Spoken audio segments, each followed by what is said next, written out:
BS1, BS2, BS3, BS4, BS6, BS7 literally कुछ ऐसे होने वाला है हमारी गाड़ियों के साथ BS7 की इंप्लीमेंटेशन के बाद, जिसके लिए हमारे ट्रांसपोर्ट मिनिस्टर ने हमारे सारे इंडियन कार मेकर्स को प्रिपेयर करने के लिए बोल दिया है। इंडिया में इसके ऊपर कोई डिस्कशन हो नहीं रही, यूरोपियन कंट्रीज में लोग लिटरली इसके ऊपर प्रोटेस्ट कर रहे हैं। तो ऐसा क्या है BS7 या फिर यूरो 7 नॉर्म्स में कि इसकी वजह से काफी सारे कार मेकर 10x हो सकते हैं और काफी सारे लिटरली मर सकते हैं।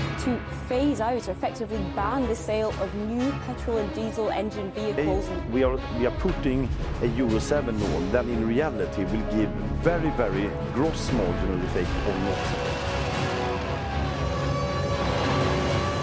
तो इंडिया के भारत स्टेज नॉर्म्स एक तरह से सेट ऑफ रूल्स है जो कि हमारे इंडियन कार मेकर्स को फॉलो करनी पड़ती है कि मैक्सिमम उनकी गाड़ी कितना पोल्यूशन फैला सकती है, ताकि ऐसा ना हो कोई ऐसे डीजल बर्निंग वाली गाड़ी इंडिया में कोई कार मेकर बेच दे। बढ़िया इंडिया पोल्यूशन फ्री रहे और हमारा हरियाली बनी रहे देश के अंदर। और हमारे इंडिया के भारत स्टेज नॉर्म्स एक तरह से रेप्लिका है यूरोप के यूरो नॉर्म से। तो वही वाले सारे सेट ऑफ रूल्स को और स्टैंडर्ड्स को लेके इंडियन कार मेकर के ऊपर इंप्लीमेंट करा जाता है। पर ये यूरो नॉर्म्स आज के नहीं है, काफी साल पहले के है, जिसमें 1997 में काफी सारे यूरोपियन कंट्रीज एक साथ मिलती है और बोलती है कि हमें सारी यूरोपियन कंट्रीज के लिए, सारे कार मेकर्स के लिए एक सेट ऑफ रूल्स और मैक्सिमम पोल्यूशन लेवल सेट करना पड़ेगा कि ऐसा ना हो हमारे यूरोप में बहुत पोल्यूशन मेकिंग गाड़ियां प्रोड्यूस हो रही है और बिक रही है। हमारी सारी यूरोपियन कंट्रीज एकदम हरी भरी रहनी चाहिए, कोई दिक्कत ना हो, तभी टूरिस्ट आएंगे। तो इसलिए इन सारी कंट्रीज ने मिलकर यूरो नॉर्म्स को सेटअप कर लिया यूरोप में, जिसके अंदर गाड़ी की टेल पाइप से एमिट होने वाले कार्बन मोनोऑक्साइड, हाइड्रोकार्बन और नाइट्रोजन ऑक्साइड लेवल्स को मॉनिटर किया जाएगा। और मैक्सिमम फोकस नाइट्रोजन ऑक्साइड में था क्योंकि काफी एक हार्मफुल गैस है जो कि इंसानों के लिए भी हार्मफुल होती है, एनवायरमेंट के लिए भी हार्मफुल होती है। तो जितना इसे रेगुलेट करा जा सकता है उतना ज्यादा बढ़िया है। 1992 में यूरो स्टेज 1 को इंप्लीमेंट करा जाता है काफी सारी यूरोपियन कंट्रीज में, जिसके अंदर कोई भी पेट्रोल या फिर डीजल गाड़ी मैक्सिमम 970 मिलीग्राम्स ऑफ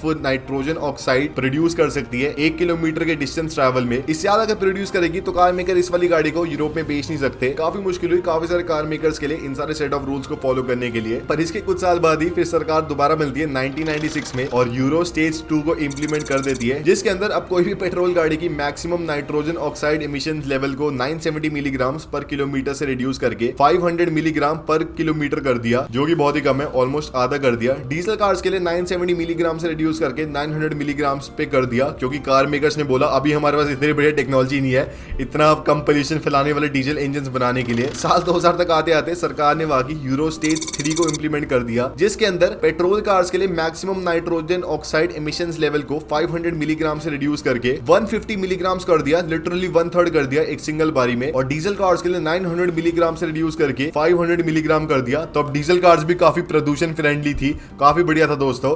और इस साल ही हमारे इंडिया की सरकार को भी हो जाती है कि भाई यूरोप वाले क्या कर रही है, हमें भी कुछ करना चाहिए। हमारे इंडिया में मारुति 800 या फिर ओमनी वगैरह कुछ ज्यादा ही गाला धुआं मचा रही है, समझ नहीं आ रहा क्यों। हमारे इंडिया में साल 2000 में भारत स्टेज 2000 की इंप्लीमेंटेशन होती है, जो कि यूरो स्टेज 1 का ही एक तरह से इंडियन रेप्लिकेट वर्जन होता है। सारे वही वाले नॉर्म्स को, सारे वही वाले प्रोसीजर्स को इंडिया में इंप्लीमेंट कर दिया जाता है इंडियन कार मेकर्स पे। स्टार्टिंग में थोड़ी दिक्कत होती है पर इंडिया में भी इसकी इंप्लीमेंटेशन स्मूथ होती है। हमारे कार मेकर अभी यूरो स्टेज 1 को इंप्लीमेंट कर रहे थे, पर यूरोपियन यूनियन को ज्यादा फास्ट थी, वहां पे यूरो स्टेज 4 की तैयारी हो जाती है, जिसके अंदर पेट्रोल कार्स के अंदर की नाइट्रोजन ऑक्साइड एमिशंस लेवल को जो पहले 150 मिलीग्राम कर दिए थे तो साल 2000 में, अब और रिड्यूस करके 80 मिलीग्राम कर दिया जाता है। लिटरली ऑलमोस्ट 12 गुना का डिफरेंस आ गया 15 साल के अंदर अंदर। तो जितना पहले एक गाड़ी पोल्यूशन फैला रही थी, अब ऑलमोस्ट 12 गाड़ियां पोल्यूशन फैला रही उतना। Remarkable job. और वही डीजल कार्स के लिए इसको 500 मिलीग्राम से रिड्यूस करके 250 मिलीग्राम पे ला दिया जाता है। तो अभी थोड़ा डीजल कार ज्यादा पोल्यूशन फैला रही है। बाहर के कार मेकर बढ़िया यूरो स्टेज 4 नॉर्म्स और यूरो स्टेज 5 नॉर्म्स पे तैयारी करना शुरू कर दिए थे। हमारे इंडिया में कार मेकर अभी भी भाई बढ़िया भारत स्टेज 2 2005 में आया, फिर ऑलमोस्ट 2010 तक आते आते भारत स्टेज 3 आया, और 2009 में यूरोप में यूरो स्टेज 5 भी आ गया था, जिसके अंदर नाइट्रोजन ऑक्साइड लेवल्स को पेट्रोल कार्स के लिए सेम रखा 80 मिलीग्राम पर किलोमीटर। पर डीजल कार्स के लिए जो पहले 250 मिलीग्राम था, अब उसे रिड्यूस करके 180 मिलीग्राम कर दिया। हमारे इंडिया में 2017 तक आते आते भारत स्टेज 4 की इंप्लीमेंटेशन होती है, तो हम ऑलमोस्ट 12 साल पीछे होते हैं as compare to European Union. वहां पे 2006 में आ गया था। चलो भाई कोई नहीं, ये काफी एक स्ट्रिक्ट नॉर्म होता है इंडियन कार मेकर्स के लिए। इसकी वजह से इंडिया में कार्स के प्राइस ऑलमोस्ट 3-4% से इंक्रीज हो जाती है, काफी दिक्कत आती है दोस्तों। और फिर इसके बाद इंडिया में भारत स्टेज 5 नॉर्म्स की तैयारी होना शुरू होती है। पर दोस्तों दिक्कत क्या हुई कि 2014 तक आते आते यूरोपियन यूनियन ने यूरो स्टेज 6 को नॉर्म्स को इंप्लीमेंट करना शुरू कर दिया, यूरोपियन कंट्रीज में, इसके अंदर पेट्रोल कार्स का कार्बन मोनोऑक्साइड लेवल 60 मिलीग्राम तक रिड्यूस कर दिया पर किलोमीटर, डीजल कार्स के लिए 80 मिलीग्राम पर किलोमीटर तक का कर दिया। तो इतना ज्यादा नॉन पोल्यूटिंग गाड़ियां वहां पे बन गई। तो हमारी इंडिया की सरकार को लगा कि अब अगर हम भारत स्टेज 5 नॉर्म्स को इंडिया में इंप्लीमेंट करेंगे तो हम ऑलरेडी भाई वहां से 10 साल पीछे है, हम ऑलमोस्ट 15 साल पीछे हो जाएंगे। तो क्यों ना भाई हम भारत स्टेज 5 नॉर्म्स को इंडिया में स्किप कर देते हैं भाई, What is a big deal? और डायरेक्टली इंडिया में BS6 नॉर्म्स को इंप्लीमेंट करते हैं। तो 2020 में इंडिया में BS6 नॉर्म्स की इंप्लीमेंटेशन होती है। The government has announced that India would leapfrog from the current BS3 emission standards to BS6 by 2020. बहुत ही मुश्किल होता है काफी सारे कार मेकर्स के लिए इसके अंदर कंप्लाई करना, पर धीरे धीरे करके काफी सारे कार मेकर कर लेते हैं। काफी सारी गाड़ियों की इंडिया में डेथ हो जाती है क्योंकि वो कंप्लाई कर नहीं पाते, और इंडिया में इसकी वजह से गाड़ियां भी काफी महंगी होती है। और इसके फिर 2 साल बाद ही इंडिया में भारत स्टेज फेज 2 की इंप्लीमेंटेशन होती है, जिसके अंदर सारे क्राइटेरिया, सारे नॉर्म्स तो सेम ही है, पर अब RD या फिर रियल ड्राइविंग एमिशन के टेस्ट होना शुरू हो गए थे, जिसमें पहले कोई भी गाड़ी के टेस्ट एक लैबोरेटरी के अंदर होते थे फेवरेबल कंडीशंस में, लेकिन अब गाड़ी के सारे एमिशंस को एक रियल लाइफ कंडीशन के अंदर टेस्ट करा जाता था। इसके बाद ही अगर आप देखें गाड़ियों के पीछे से डब्बे वाली टेस्टिंग शुरू हुई थी, ताकि भाई रियल लाइफ कंडीशन में गाड़ी की कैसी टेस्टिंग हो रही है उसके पता चल पाए। क्योंकि हो सकता है भाई लैबोरेटरी के अंदर तो बहुत बढ़िया गाड़ियां ऐसे एमिशन दिखा रही है, बाहर आके भाई गंद मचा रही है, जैसे फोक्सवैगन गाड़ियों ने किया था, और BMW भी लिटरली यही कर रहे हैं। उनका लैबोरेटरी टेस्ट में और रियल लाइफ टेस्ट में ऑलमोस्ट 300% का पोल्यूशन डिफरेंस है। तो भाई इसलिए हमारे इंडिया की सरकार ने पहले ही ये वाले स्टेप ले लिए।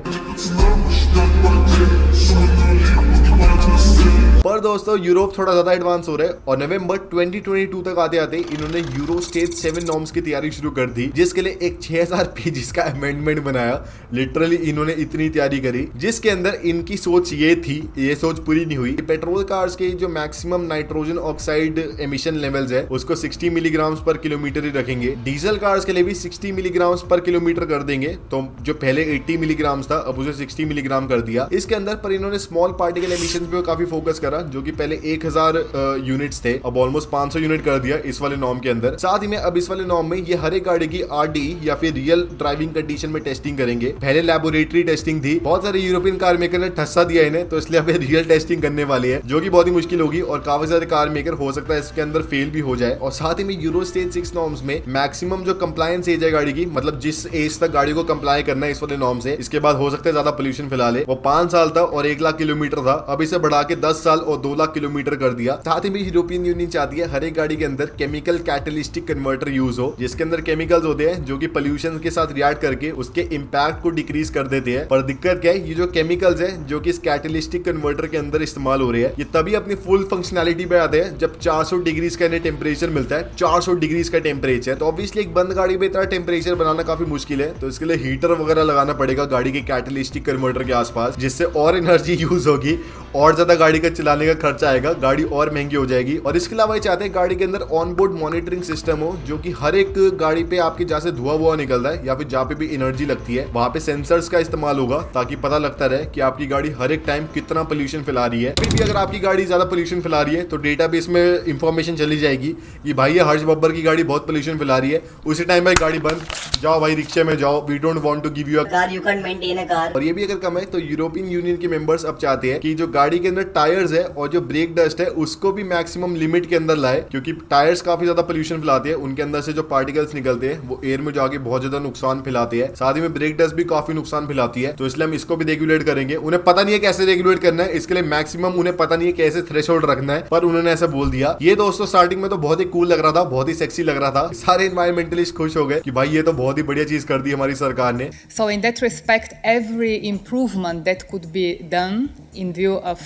the protection of the environment and also the health of our citizens is a benefit, is an added value. पर उसके बाद रियल जब इसकी इम्प्लीमेंटेशन की बात आई तो काफी सारे कार मेकर्स ने हड़ताल करनी शुरू कर दी, सरकार के खिलाफ बोलना शुरू कर दिया कि ऑलमोस्ट इम्पॉसिबल है इन वाले नॉर्म्स को इम्प्लीमेंट करना अपनी कार्स में, क्योंकि या तो इनसे प्राइस काफी बढ़ जाएगा, प्राइस अगर बढ़ गया तो डिमांड काफी कम हो जाएगी, और अभी इनके पास टेक्नोलॉजी नहीं है इन वाले नॉर्म्स को इम्प्लीमेंट करने के लिए। और यूरोप में अगर आपको नहीं पता तो बहुत ही सारे कार मेकर बेस्ड है, और काफी सारी कंट्रीज की इकोनॉमी भी इन सारे कार कार मेकर से चलती है, तो इसलिए काफी सारे car maker driven economies, for example Germany, Italy, Bulgaria, Poland, चेक रिपब्लिक, ये सारी कंट्रीज की सरकार एक साथ आती है और यूरो स्टेज 7 के खिलाफ बोलती है कि काफी मुश्किल है इन्हें इंप्लीमेंट करना, और अगर इंप्लीमेंटेशन हो जाती है गाड़ियों की डिमांड ऑलमोस्ट 10% से कम हो जाएगी। ऑलमोस्ट 3 लाख यूरोपियंस अपनी जॉब को लूज कर देंगे, जो कि भाई ऑब्वियसली काफी बुरा लगा यूरोपियन यूनियन को। तो उन्होंने भाई स्केल डाउन कर दे अपने ये वाले एम्बिशंस, और जो उन्होंने रखा था ना कि 60 मिलीग्राम होना चाहिए maximum nitrogen oxide emission level diesel cars के लिए, उसको पहले की तरह 80 मिलीग्राम से कर दिया, पर बाकी सारे नॉर्म्स को अभी भी सेम रखा है और इसकी इंप्लीमेंटेशन 2025 में होने वाली है, मिड 2025 में। पर दोस्तों अब इसमें डिबेट यहाँ से शुरू होती है कि यूरोपियन यूनियन की सरकार बोल रही है कि मैक्सिमम जो गाड़ी का प्राइस इंक्रीज होने वाला है इन सारे चेंजेस को इंप्लीमेंट करने के लिए ऑलमोस्ट अराउंड 15,000 रुपए पेट्रोल गाड़ी के लिए और ऑलमोस्ट 30,000 रुपए डीजल गाड़ी के लिए, जो कि यार फिर भी ठीक है क्योंकि इससे काफी कम पोल्यूशन फैलेगा। वही कार मेकर कह रहे हैं कि ऑलमोस्ट 1.5 लाख रुपए से लेकर 2.5 लाख रुपए का डिफरेंस आ जाएगा मिनिमम गाड़ी के अंदर। तो अब दोस्तों कार मेकर की सुने तब भी भाई दिक्कत है, क्योंकि वो तो भाई झूठ बोलते ही है कि उनकी गाड़ी कितना पोल्यूशन फैला रही है। सरकार की सुने तो भाई सरकार को पता ही नहीं है कि भाई क्या लॉस को इंप्लीमेंट करना है क्या नहीं। और दिक्कत दोस्तों पता क्या है कि यूरोप में तो हो रहा है,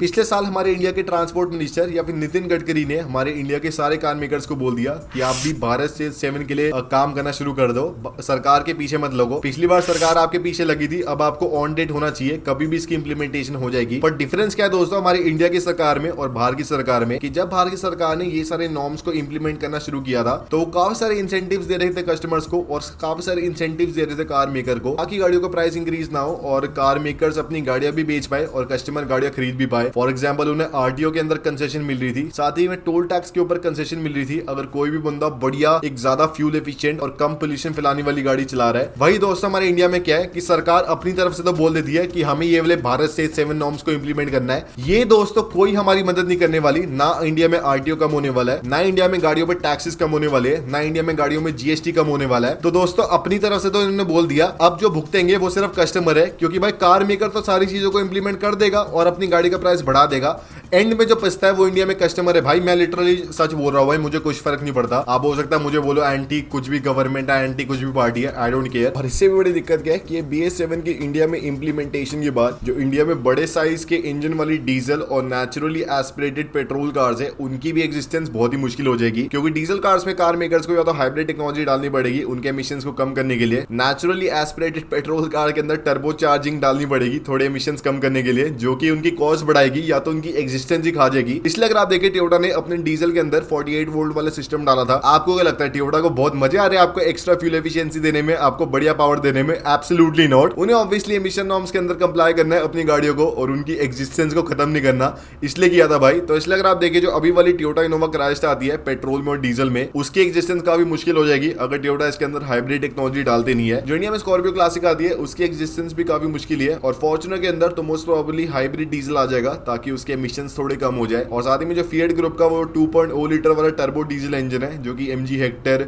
सफारी, हैरियर और कंपस वगैरह में इस्तेमाल हो रहा है, मोस्ट प्रोबेबली इसके अंदर थोड़े बहुत अपग्रेडेशन आएंगे ताकि ये भी कंप्लाई कर पाए, थोड़े और स्मूथ हो जाएंगे, थोड़ी पावर भी कम हो सकती है। तो हमारी जो फेवरेट गाड़ियां है ना आजकल के टाइम में, जो कि हमें बहुत ही आइकॉनिक लगती है, बहुत ही मुश्किल है इनकी एग्जिस्टेंस आने वाले कुछ सालों में। फिर भी भाई बाहर की सरकार जो है कस्टमर का सोचती है, अपने नॉर्मल लोगों का सोचती है। इंडिया में पिछले ऑलमोस्ट 5 साल में गाड़ी का एवरेज प्राइस ऑलमोस्ट डबल हो गया है। तो भाई जो लोअर इनकम वाले लोग हैं वो कैसे गाड़ी को अफोर्ड कर पाएंगे जब आप नए नए लॉस को इंप्लीमेंट कर रहे हो? गाड़ियों का प्राइस ऑलमोस्ट 10% से इंक्रीज हो रहा है हर एक साल, और इसके बाद आने के बाद तो भाई कितना ज्यादा फर्क पड़ने वाला है, क्योंकि जो गाड़ी 40 लाख की है अगर उसके अंदर 2 लाख बढ़ जाता है इतना कुछ फर्क नहीं पड़ता, पर जो गाड़ी 6 लाख की है अगर उसका प्राइस 2 लाख से बढ़ जाता है तो बहुत ज्यादा फर्क पड़ता है। भाई बहुत ज्यादा गुस्सा चढ़ रहा है भाई मुझे इस वक्त कि यार बढ़िया यार आप ऐसे इन्वायरमेंट के लिए देख रहे हो, पर आप लोगों का तो सोचो ना भाई, हमारे इंसान सबसे पहले है। अगर आपके लोग भाई गाड़ियां खरीद ही नहीं पा रहे तो क्या फायदा भाई, आप भारत स्टेज 10 इंप्लीमेंट कर लो, 15 इंप्लीमेंट कर लो। भाई मेरा तो ये मानना है पहले भाई इंसान है, उसके बाद बाकी हर चीज आती है। आप बताना दोस्तों आपके क्या व्यूज है इस वाली चीज पे। और ये था आज की वीडियो में, अगर आपको पसंद आए तो लाइक शेयर सब्सक्राइब कर देना।